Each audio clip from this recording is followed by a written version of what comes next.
Баршаңызға қайырлы күн, менің арнама қош келдіңіздер. Бүгін біз сезоны болып жатқан вишнядан варенье жасайтын боламыз. Мен ұсынғалы отырған способ өте жеңіл способ, сондықтан да видеоны соңына дейін қарап, менімен бірге жасап көріңіздер. Ең алдымен мен 10 кг қант дайындап алдым, себебі килограммға килограмм қант қосатын боламын. Мұнда менде 10 кг вишня. Енді осы вишнямызды тергеннен кейін жуып, тазалап, осындай үлкен кастрюляға салдым. Одан кейін үстіне 10 кг қантымызды салатын боламыз. Қантымызды салып болғаннан кейін үстіне 5-6 литрді су құямыз. Су құйған кезде қантымыз еріп астына түсетін болады. Газге қойғаннан кейін шамалы 5 минуттың көлемінде осылай қозғап тұрыңыздар. Себебі астына түскен қант астында қатып қалуы мүмкін. Қант ергенге дейін осылай қозғап тұрыңыздар. Содан кейін шамалы су қайнай бастаған кезде осылай бетіне пенка шыға бастайды. Ол ештеңе етпейді, оны алудың қажеті жоқ. Бірақ газдың жанынан кетпей қарап тұрыңыздар, қайнаған кезде тасып кетуі мүмкін.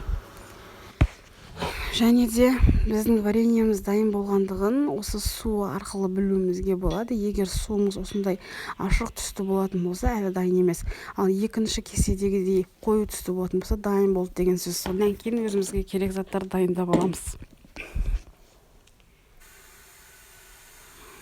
Мен банкілерді міндетті түрде парлаймын. Парлап болғаннан кейін осындай банкінің арнайы банкіге қоятын арнайы ыдыс бар.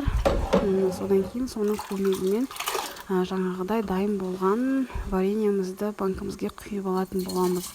Жаңа айтып өтіппін, вареньені мен 2,5-3 сағат көлемінде қайнаттым.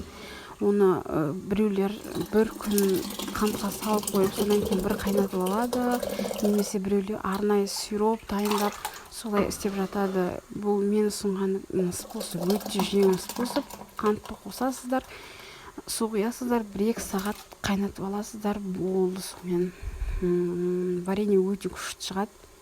Не қою емес, не сұйық емес. Содан кейін осылай барлық банкіге құйып алғаннан кейін закрывашканың көмегімен банкымызды осылай жабатын боламыз. Егер сіз закрывашкамен жұмыс жасауды білмесеңіз, видеоны мұқият қараңыздар.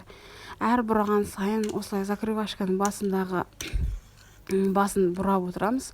Сонда жаймен қысыла бастайды. Біркелкі қысылатын болады. Егер де сіз жаңағы біркелкі қыспайтын болсаңыз, банкыңыз атылып кетуі мүмкін, немесе вареньеңіз айнып кетуі мүмкін. Содан кейін банкымызды осылай тексеретін боламыз. Если бәрі жақсы болатын болса, жылы жерге бір күнге орап қоямыз.